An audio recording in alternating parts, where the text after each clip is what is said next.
आपने प्रकृति शब्द सुना है? प्रकृति, प्रकृति, प्रकृति, नेचर, है ना? नेचर का क्या मतलब होता है? बोले उसका ऐसा नेचर है। नेचर का मतलब स्वभाव। वाह, बड़े ज्ञानी लोग आए आज तो। नेचर का मतलब होता है स्वभाव, और नेचर का यदि हिंदी में करें तो प्रकृति, प्राकृत में करें तो प्रकृति। ठीक है? तो प्रकृति का मतलब स्वभाव। 8 कर्म होते हैं। कितने कर्म होते हैं? 8। 8 कर्म की 148 प्रकृति होती हैं। क्या होती है? 148 प्रकृति मतलब भेद, और भेद का मतलब है 148 तरह का कर्मों का स्वभाव। जैसे ज्ञानावरण कर्म है, तो ज्ञानावरण कर्म का क्या स्वभाव है? ज्ञान पर आवरण डालना। दर्शनावरण कर्म का क्या स्वभाव है? दर्शन पर आवरण डालना। वेदनी कर्म का क्या स्वभाव है? सुख दुख की सामग्री इकट्ठी करना। मोहिनी कर्म का क्या स्वभाव है? खुद को छोड़कर दुनिया से प्रेम करवाना। अपनी आत्मा को छोड़कर सारी दुनिया से प्रेम करवाना, ये किसका स्वभाव है? मोहिनी का स्वभाव है। मोहित करता है, बाहर वालों के प्रति मोहित होता है, ये है मोहिनी। आयु कर्म का स्वभाव है कि जिस शरीर में गए हो तो कितने दिन के लिए गए हो उतने दिन के लिए बांध के रखना। जैसे किसी कैदी को 50 साल की सजा हुई है तो अब वो 50 साल जेल में रहेगा। ऐसे ही किसी को आयु, जैसे मनुष्य आयु में आए हो तो कितने समय रहना है, ये आयु कर्म का काम है। नाम कर्म का काम है कि आँख कहाँ, कान कहाँ लगाने, मुंह कहाँ, जीभ कहाँ, बाल कहाँ, कितने बाल, शरीर में और चीज़ कहाँ, एक एक चीज शरीर की रचना करना, ये नाम कर्म का काम है। हड्डी कैसी होगी, स्किन कैसी होगी, नाक कैसी होगी, रंग तुम्हारा कैसा होगा, बाल का रंग कैसा होगा, तुम्हारे शरीर का रंग कैसा, ये नाम कर्म का काम है। हाइट कितनी होगी, मोटा कितना होगा, उंगलियां कितनी बड़ी होंगी, ये नाम कर्म का काम है। कुबड़ निकली होगी कि बिना कुबड़ वाला होगा, छोटी नाक वाला है कि बड़ी आंख वाला है, ये नाम कर्म का काम है। समझ में आया? नाम कर्म की प्रकृतियां हैं, है ना? 93। कितनी? 93। और गोत्र कर्म है, आप उच्च गोत्र में पैदा होंगे कि नीच गोत्र में, ये गोत्र कर्म का काम है। और अंतराय कर्म है। अंतराय कर्म का क्या स्वभाव है? तुम्हारे दान में, तुम्हारे लाभ में, तुम्हारे भोग में, तुम्हारे उपभोग में और तुम्हारी शक्ति में बाधा डालना, ये अंतराय कर्म का काम है। ठीक है? फाइनल? चलिए, चर्चा चल रही है पंच परावर्तन की। 5 तरह का परिवर्तन करते हुए संसार में भ्रमण चल रहा है। क्या चल रहा है? भ्रमण। एक त्रियंच का नाम होता भ्रमर। क्या नाम होता? भ्रमर। जानते ना? नाम तो सुना होगा।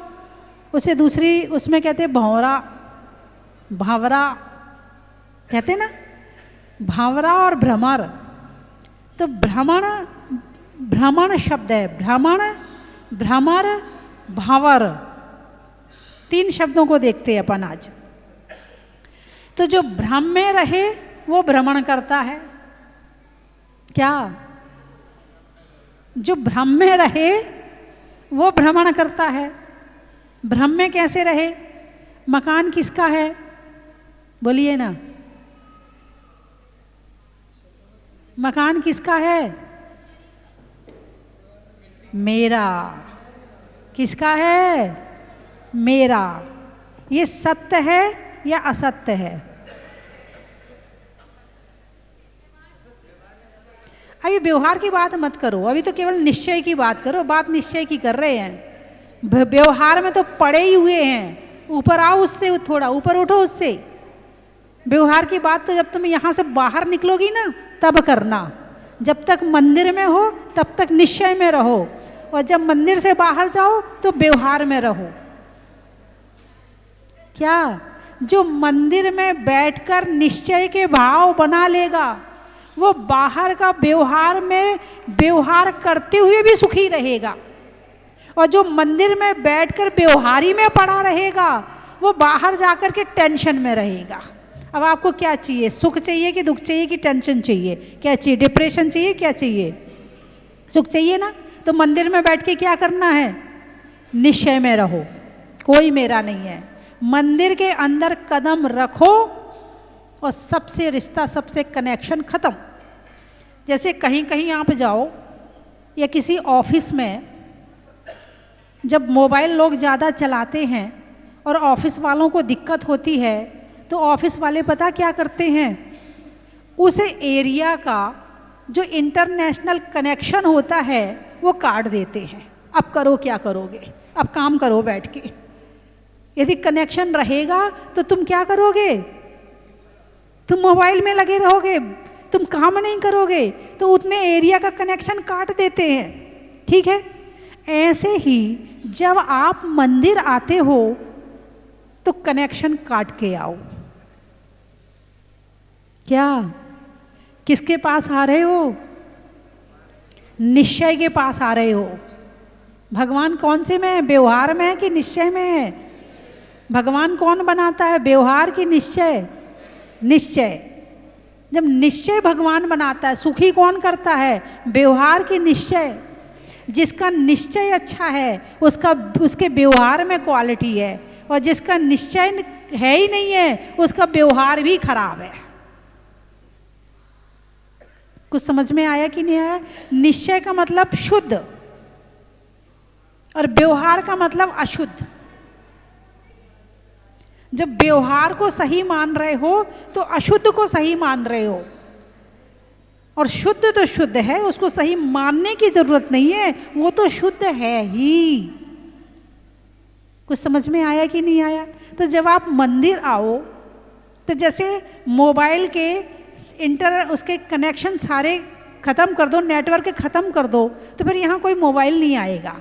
स्विच ऑफ कर दो, अब कनेक्शन ख़त्म हो गया, स्विच ऑफ हो गया, ना कोई मोबाइल आएगा, ना कोई मैसेज आएगा, ना उसमें कोई चित्र आएंगे, अब कुछ नहीं आएगा। क्यों? मोबाइल ऑफ कर दिया। ऐसे ही जब तुम अब मंदिर में प्रवेश करो तो अपने दिमाग का मोबाइल ऑफ कर दो और निश्चय का मोबाइल शुरू कर दो। कोई मेरा नहीं, ना मकान, ना दुकान, ना घर, ना परिवार, ना कोई मेरा नहीं है। जैसे भगवान है मैं वैसा हूं। इस अवस्था में आ जाओ। कब? बस उतनी देर के लिए, ज़्यादा देर के लिए नहीं। जब तक मंदिर में हो उतनी देर के लिए। जब आप चप्पल पहन के आते हो तो चप्पल कहाँ उतारते हो? बोलिए ना, बाहर उतार देते हो। ऐसे ही जितने विचार हैं ना संसार के, तेरे मेरे, निंदा बुराई चुगली, जितने विचार हैं सारे विचारों को बाहर उतार के रख के आओ कि कोई मेरा नहीं है, और हाथ जोड़ के बाहर ही एक बार हाथ जोड़ के और भगवान को याद करके कहो, भगवान जैसे आप हैं वैसा मैं हूँ, और जितनी देर में मंदिर में रहूँगा मैं संसार का त्याग करता हूँ। अब आप मंदिर में आओ, आपको मंदिर का आनंद आएगा, अब आपको मंदिर में सुख मिलेगा, अब आपको पता चलेगा भगवान कौन है। बिना रिश्तों के, बिना मोह के क्या फीलिंग आती है वो मंदिर में बैठ के करो तो आपको पता चलेगा भगवान कौन है। और जब तक आप ऐसा नहीं करोगे, नहीं व्यवहार व्यवहार व्यवहार, तुम व्यवहार में ही पड़े रहो, फिर तो तुम्हें निश्चय की फीलिंग आने वाली है ही नहीं है। और ये फीलिंग इतनी जल्दी भी नहीं आ जाएगी, ये तो आती है 7वें गुण स्थान से ऊपर। यहाँ तो केवल हम एक टेलर थोड़ा सा ये महसूस करें, किसी की चिंता हो रही, नहीं वो मेरा नहीं है, किसी की टेंशन हो रही, जब कुछ मेरा है ही नहीं तो मैं टेंशन किस बात की करूं? जैसे भगवान है वैसा मैं हूं। आपकी सारी चिंता चुटकियों में खत्म हो जाएगी। फिर बैठ के करो मंदिर में पूजा। अनादि काल से जग में स्वामी जल से सुचिता को माना और शुद्ध निजातम सम्यक रत्नात्रय निधि को नहीं पहचाना। अब इन 2 लाइनों पर चिंतन कर लो 5 मिनट बैठ के। क्या है रत्नात्रय, क्या है सम्यक दर्शन, क्या है सम्यक ज्ञान, क्या है सम्यक चारित्र? कुछ नहीं है, सब पलक झपकते सब छूट जाएंगे। किसकी चिंता कर रहे हो? और जिसकी चिंता कर रहे सब छूटने वाले हैं। मकान की चिंता कर रहे छूट जाएगा, शरीर की चिंता कर रहे, बीमारी की चिंता कर रहे, ये भी छूट जाएगा। बच्चों की चिंता कर रहे, ये भी छूट जाएगा। सोना चांदी की चिंता कर रहे, ये भी छूट जाएगा। फिर चिंता किस बात की? एकत्व आत्मा का। आप अकेला अवतरे, मरे अकेला होए, और या कबहू इस जीव को साथी सघाना कोई। इन 2 लाइनों के साथ यदि मंदिर में रहोगे तो आपको मंदिर का आनंद आएगा, वरना जैसे आए हो वैसे ही चले जाओगे। हैं? चावल भी लाए, सामग्री भी लाए, श्रीफल भी लाए, कोई उसका रिजल्ट नहीं मिला। रिजल्ट तब मिलेगा जब अपने आप को भगवान जैसा देखोगे और निश्चय में होकर के अपने आप को भगवान जैसा मान करके फील करोगे कि कोई नहीं है मेरा, मैं अकेला हूँ, मैं किसकी चिंता करूँ, सब छूटने वाला है। आँख खुली तो सपना गया। सपना कब होता है? जब सोते हैं। और आँख खुली तो सपना गया, और आँख मूंदी तो अपना गया। आँख मूंदी तो अपना गया, और एक दिन जाके शमशान में तू दफना गया। आँख खुली और आँख बंद की कहानी है सारी, और कुछ नहीं है। तो जो भ्रम में रहे वो भ्रमण करता है। क्या? जो भ्रम में रहे वो भ्रमण करता है, और जो भ्रम में नहीं है वो शांति से बैठता है। ये उठा पटक करवाने वाला कौन है? भ्रम। कौन है? ये मेरा, ये मेरा, ये ले लो, ये ले लो, ये भी खरीद लो, इसको ऑनलाइन से मंगवा लो, इसको ऐसा कर लो, ये भी काम आएगा, ये भी काम आएगा, ये भी ऐसा कर लो, ये ऐसा कर लो। ये भ्रम। और जब आंख बंद होती है तो पता चलता है कुछ भी मेरा नहीं है। कब पता चलता है? ये भ्रम कब टूटता है? ये भ्रम मरते समय भी टूट जाए ना, बहुत बड़ी बात है। मरते समय भी टूट जाए। मरते मरते भी आदमी उसकी शक्ल दिखा दे, उसको बुला दे, उसकी शादी करवा दे। मेरे कितने दिन है, मेरा आखिरी समय चल रहा है, उसकी शादी करवा दे, मैं उसको शादी करते हुए देखना चाहता हूँ। घर में पोता पोती नहीं है, एक हो जाते मैं उसकी शक्ल देखना चाहता हूँ। मरते समय भी भ्रम टूट जाए, बहुत बड़ी बात है।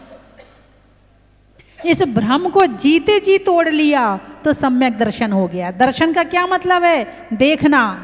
देखने का क्या मतलब है? सत्य देखना। और सम्यक दर्शन जो जैसा है वैसा देखना। तो भ्रम टूट गया तो सम्यक दर्शन हो गया। तो जो भ्रम में रहता है वो भ्रमर, जो भ्रम में रहे भ्रमर। भ्रम करता ना, फूल के आसपास मंडराता है, हाँ हाँ हाँ क्या खुशबू आ रही, हाँ हाँ हाँ क्या खुशबू आ रही। ऐसी तुम्हें डीओ की खुशबू आती है, ऐसी तुम्हें इत्र की खुशबू आती है, छिड़क छिड़क के क्या खुशबू आ रही। अरे खुशबू तो आत्मा में है। गुण की खुशबू लो तो इस खुशबू की जरूरत। किसी साधु संत को डीओ लगाते देखा है? क्यों? जिसके पास क्वालिटी है उसे डीओ की जरूरत नहीं है। और डीओ की जरूरत किसको है? जिसकी अपनी क्वालिटी कमजोर पड़ रही है। बोलिए ना, हाँ या ना। लोग मुझे अच्छा कहें, अब गुण तो है नहीं तो अच्छा कैसे कहेंगे? तो उसके लिए ब्यूटी पार्लर जाना पड़ेगा, देख कितनी सुंदर है, परफ्यूम लगाना पड़ेगा, अरे बहुत बढ़िया परफ्यूम लगाया। तो तुम्हारी तारीफ नहीं है, परफ्यूम की है। तुम्हारी शक्ल की तारीफ नहीं है, ब्यूटी पार्लर वाले की है। और अच्छा कहलवाने के लिए अच्छा डायमंड सेट पहनना पड़ेगा। तो तुम्हारी तारीफ नहीं है, डायमंड सेट की है। अच्छे कपड़े पहनने पड़ेंगे तो तुम्हारी नहीं है, उन कपड़ों की है।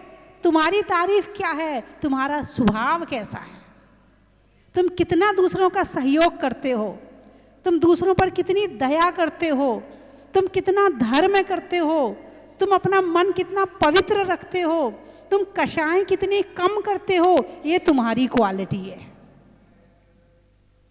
तो जो भ्रम में रहे, बोलिए ना, वो भ्रमण करता है, और जो भ्रमण करता है वो भ्रमर बन जाता है, और जो भ्रमर बन जाता है वो भंवर में फंस जाता है, और जो भंवर में फंस जाता है वो डूब जाता है।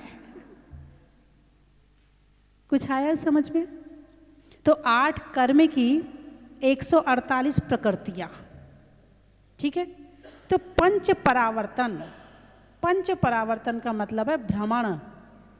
भ्रमण कल भी बताया था। झूला क्या है?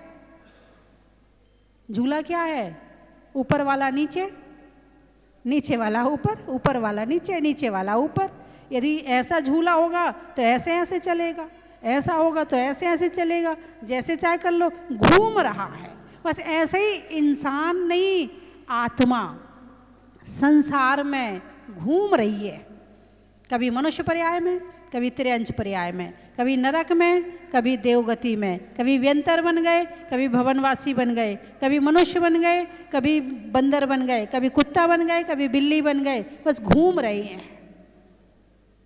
इसको कहते हैं पंच परावर्तन। 5 तरह से होता है: द्रव्य परिवर्तन, क्षेत्र परिवर्तन, काल परिवर्तन, भव परिवर्तन और भाव परिवर्तन। तो अपनी चर्चा चल रही है द्रव्य परिवर्तन पे। ये 2 तरह का होता है: कर्म द्रव्य परिवर्तन और 9 कर्म द्रव्य परिवर्तन। कर्म द्रव्य परिवर्तन, कर्म का मतलब होता है जो 8 कर्म हैं। तो जो पुद्गल इस कर्म रूप परिवर्तित होते हैं, जो मैंने कल बताया था कि पुद्गल एक तरह का नहीं होता है, अनंत तरह का होता है। उसमें एक तरह का पुद्गल ये है कि जो कर्म रूप परिवर्तित होता है। हमने जैसे भाव किए, हमने जैसे विचार किए, हमने जैसा शरीर से काम किया, हमने जैसे वाणी बोली, बस वो कर्म आता है। आता क्या, वो तो लाइन लगा के खड़े हैं सारे, बस वहीं चिपक जाते हैं, वहीं चिपक जाते हैं। तो जितना संसार में कर्म रूप परिवर्तन होने लायक पुद्गल है, ज्ञानावरण, दर्शनावरण, वेदनीय, मोहनीय, आयु, नाम, गोत्र और अंतराय, कर्म बनने वाला जो पुद्गल है, तो संसार में पूरे विश्व में जितना पुद्गल है वो सारा का सारा पुद्गल कर्म रूप परिणमन करके हम ग्रहण करके छोड़ चुके हैं। प्रकृतिबंध पैडिथ्यदि अणुभाग पदेश भेदा चतुर्विधो बंधो जोगा पैडी पदेशा ठिदि अणुभागा कषायदो हंति। पैडिथ्यदि अणुभाग प्रकृतिबंध, प्रदेशबंध, स्थितिबंध और अनुभाग बंध। यानी हम प्रकृति बंध, जितने प्रकृति रूप पुद्गल है, ज्ञानावरण आदि संबंधित 148 प्रकृतियों की, वो ग्रहण करके छोड़ चुके हैं। प्रदेश बंध, उतना द्रव्य आके जा चुका, उतने प्रदेश कर चुके पूरे हैं। स्थिति बंध, जितने कर्म की जितनी स्थिति है वो सारी स्थिति ग्रहण करके छोड़ चुके हैं, स्थिति बंध और अनुभाग बंध। और जितने जितने अनुभाग वाला पुद्गल है वो सारा ग्रहण करके छोड़ चुके हैं। जितना पूरे विश्व में वो सारा पुद्गल, नारकी, त्रयंच, देव, मनुष्य, वो भी तो कर्म बंधे हैं ना, उनके भी कर्म उनके पास है कि नहीं है? बोलिए ना, है ना। यानी जितना जितना जिसके पास भी है, जहाँ जहाँ भरा पड़ा है ये कर्म रूप पुद्गल, वो हम सारा कर्म रूप करके ग्रहण करके और छोड़ चुके हैं। इसको कहते हैं कर्म द्रव्य परिवर्तन। क्या कहते हैं इसे? कर्म द्रव्य परिवर्तन। दूसरा है 9 कर्म द्रव्य परिवर्तन। कौन सा है? नो कर्म है। अब नो का मतलब 9, नो का मतलब 9 नहीं, नो का मतलब है किंचित, किंचित। तो नो कर्म द्रव्य, शरीर क्या है? नो कर्म है। मकान क्या है? नो कर्म है। सोना चांदी क्या है? नो कर्म है। परिवार क्या है? नो कर्म है। कपड़े क्या हैं? नो कर्म है। तो जो कुछ दिख रहा है वो सारा का सारा नो कर्म है, किंचित कर्म है। क्या है वो?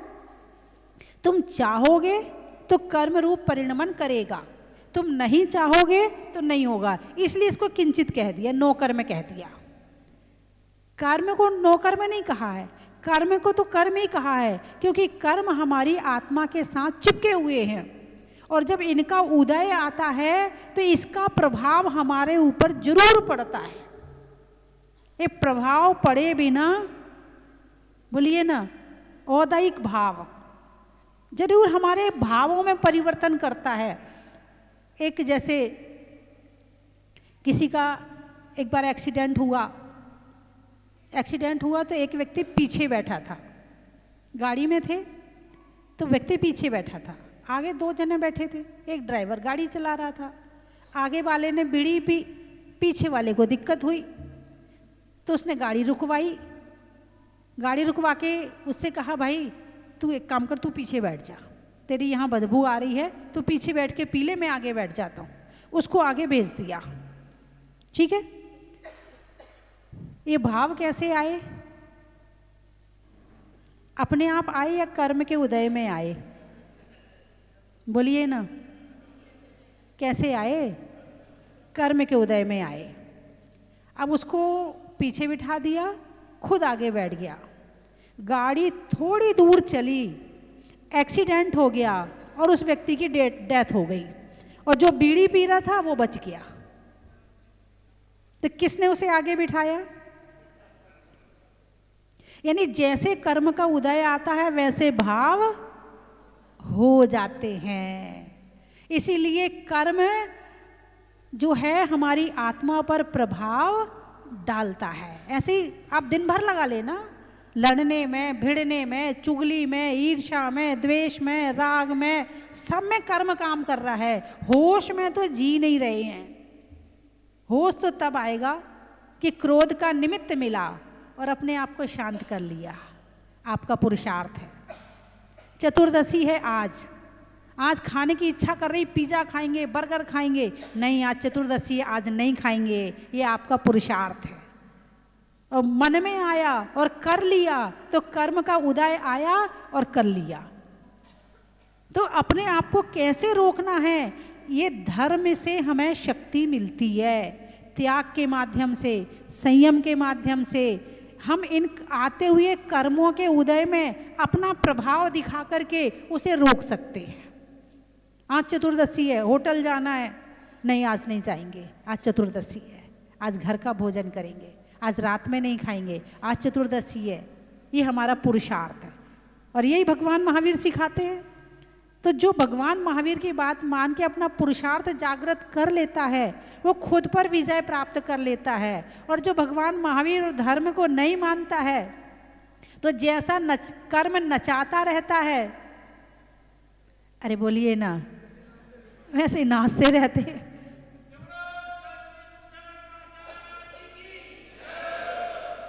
कर्म ने कहा ये वाला कपड़ा पहनना है, अब पिताजी कह रहे बेटा अभी रुक जा, अभी खर्चा बहुत हो गया, अभी मत लाना, मुझे तो चाहिए, मैं तो उधार लाके पहनूंगा, पहनूंगा जरूर। ये कर्म का उदय आया था और तुमने उसका भोग कर लिया। और वही, अरे कोई बात नहीं पापा, आप जब कहोगे तब ले आऊँगा। पापा कह रहे बेटा स्कूटी ले आ, बाइक मतलब बहुत महंगी है 2 लाख की, मत लेके आ, स्कूटी ले आ। नहीं, यहाँ बाइक लाए और यहाँ एक्सीडेंट हो गया और पाँव टूट गया। किसने कहा था लाने के लिए बाइक? किसने कहा था?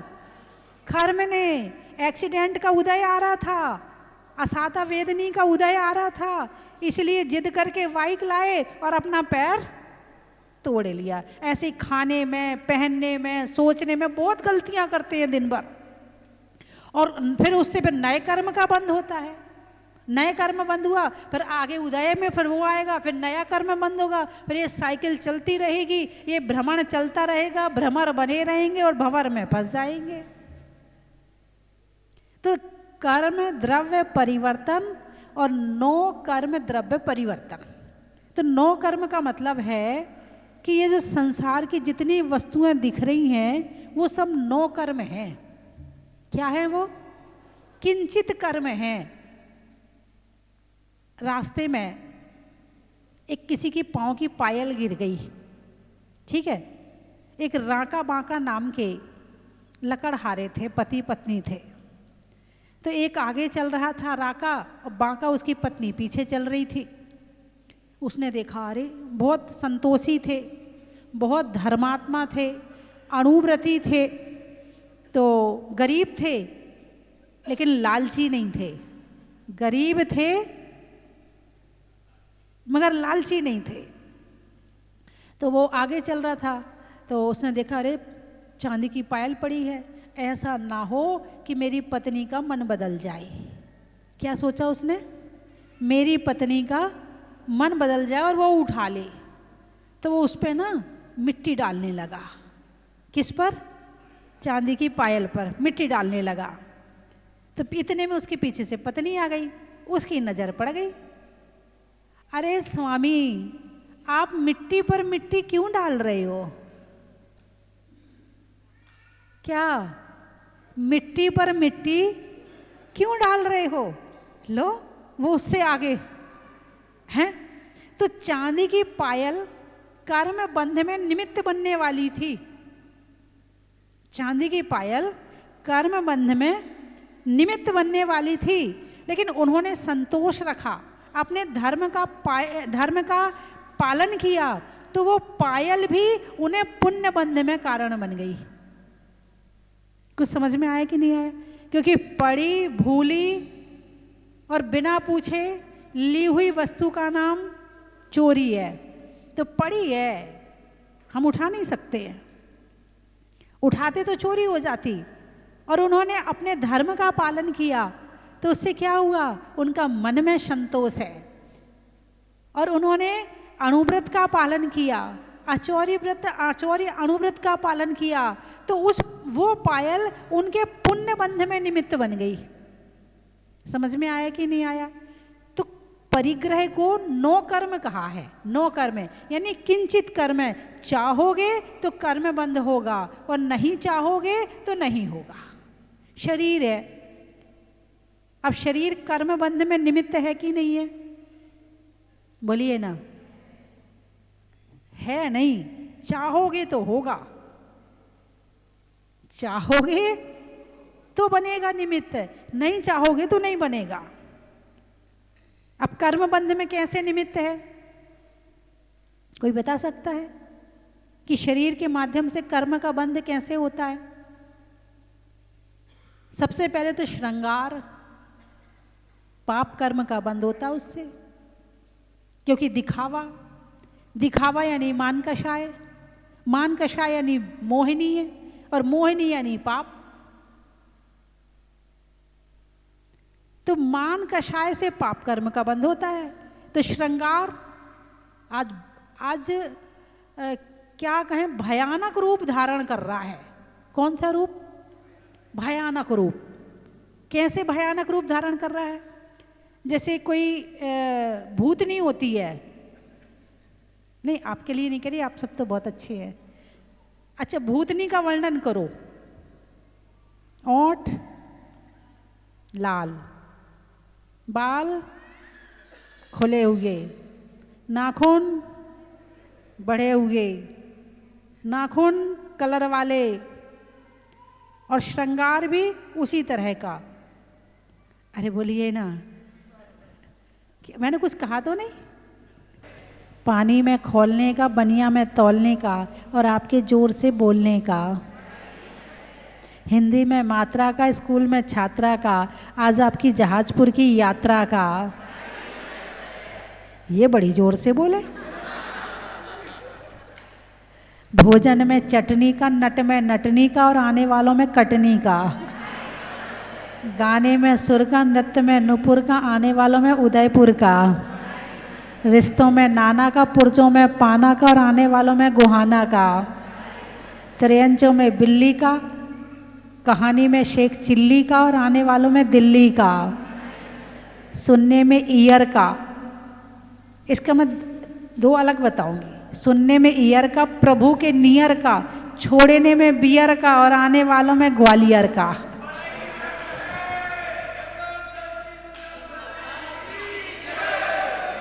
और कहाँ से आए? डूंगरपुर। अच्छा। दाल में मशहूर का, दोनों होने में मशहूर का और आने वालों में डूंगरपुर का। खेत में खाद का, भोजन में सलाद का और आने वालों में अहमदाबाद का। भीलवाड़ा। महिलाओं में कड़ा का, गर्मी में घड़ा का और आने वालों में भीलवाड़ा का। चांदखेड़ी। भोजन में बड़ी का, पढ़ने में 12 खड़ी का और आने वालों में चांदखेड़ी का। धार। सप्ताह में वार का, बच्चों में प्यार का और आने वालों में धार का। सिवनी। पीने में पानी का, रिश्तों में नानी का और आने वालों में सिवनी का। बरेली। अच्छा। गांव में तेली का, फूलों में चमेली का और आने वालों में बरेली का। आम की बोर का, खाने में कौर का और आने वालों में इंदौर का। मुंबई। अच्छा। महीनों में मई का, रजाई में रुई का और आने वालों में मुंबई का। नीमच। नहीं करने में कचकच का, पापों से बच बच का और आने वालों में नीमच का। वृक्षों में बड़ का, बड़ की जड़ का और आने वालों में किशनगढ़ का। मारोट। चेहरे में ओठ का, नेता में बोट का, दवाइयों में सोंठ का और होने में लोट पोट का और आने वालों में मारोट का। जोर से बोलो। औरंगाबाद। अच्छा। नहीं होने में विवाद का, देने में दाद का और आने वालों में औरंगाबाद का। मनासा। करने में अच्छी आशा का, नहीं होने में निराशा का और आने वालों में मनासा का। व्यवहारी। शांति धारा की झारी का, धर्म की तैयारी का और आने वालों में व्यवहारी का। कोटा। सावन की घटा का, रसोई में पटा का और आने वालों में कोटा का। जब से मैंने माता जी के प्रवचन सुने हैं और आज तक सुनता आ रहा हूँ, माता जी की मैंने एक विशेष बात ये देखी है कि माता जी जब प्रवचन बोलती हैं या सुनाती हैं तो एक आग्रता से पूरे प्रवचन सुनाती हैं और कभी भी मैंने ऐसा नहीं देखा कि वो कोई पढ़ा हुआ प्रवचन बता रही हो या कोई हो। सारा प्रवचन उनका ऐसा रहता है कि जैसे बिल्कुल अद्भुत रहता है। और किसी भी साधु और किसी भी माता जी का मैंने आज तक ऐसा प्रवचन नहीं सुना। हर माता जी, हर साधु महाराज जी नीचे देखते रहते हैं और प्रवचन देते हैं, लेकिन शशि भूषण माता जी का मैंने आज तक ऐसा नहीं देखा कि उन्होंने कभी नीचे देख के कोई प्रवचन। चलो बुलावा आया है, बाबा ने बुलाया है। बंधुओं, मैं आपको सादर आमंत्रित कर रहा हूं।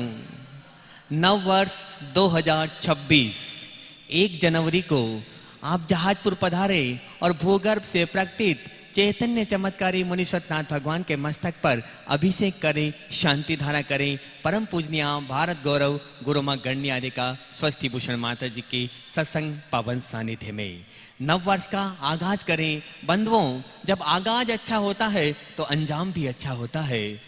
1 जनवरी 2026 गुरुवार का पावन दिन गुरु मां के सानिध्य में मनाना है और भूगर्भ से प्रकटित चैतन्य चमत्कारी अतिशयकारी 1008 से मुनीश्वरनाथ भगवान के मस्तक पर 1008 कलशों से महामस्तकाभिषेक दिव्य शांति धारा। आप एक कलश का पुण्यार्जन कर सकते हैं जिसकी न्योछावर राशि मात्र 51 रुपये है। बंधुओं, नव वर्ष की विशेष शांति धारा रिद्धि मंत्रों के साथ में होगी जिसमें आपके पूरे परिवारजनों का नाम बोला जाएगा जाएगा और एक कलश आपके परिवारजनों के नाम से करवाया जाएगा, जिसकी राशि 5100 रुपये है।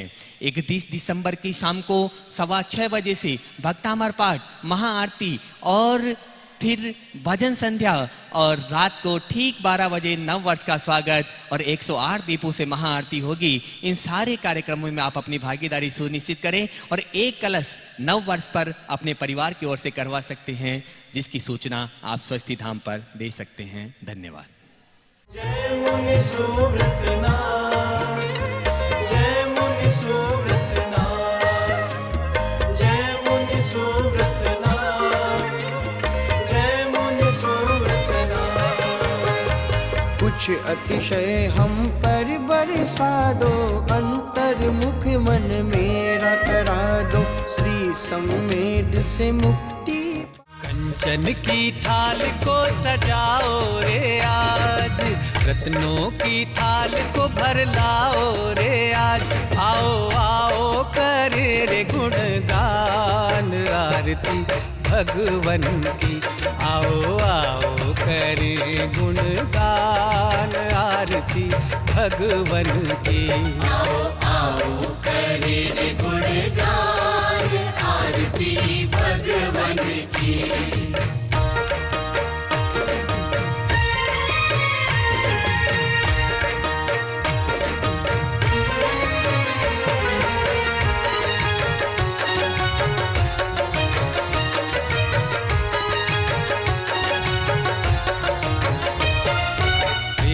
सुमित्र के राज दुलारे, माँ पद्मा जी के नैनों के तारे। पिता सुमित्र के राज दुलारे, माँ पद्मा जी के नैनों के तारे। राजगृही में जन्म लियो आप, राजगृही में जन्म लियो आप। आओ आओ मनाए खुशी आज आरती भगवन की। आओ आओ करे गुणगान आरती भगवन।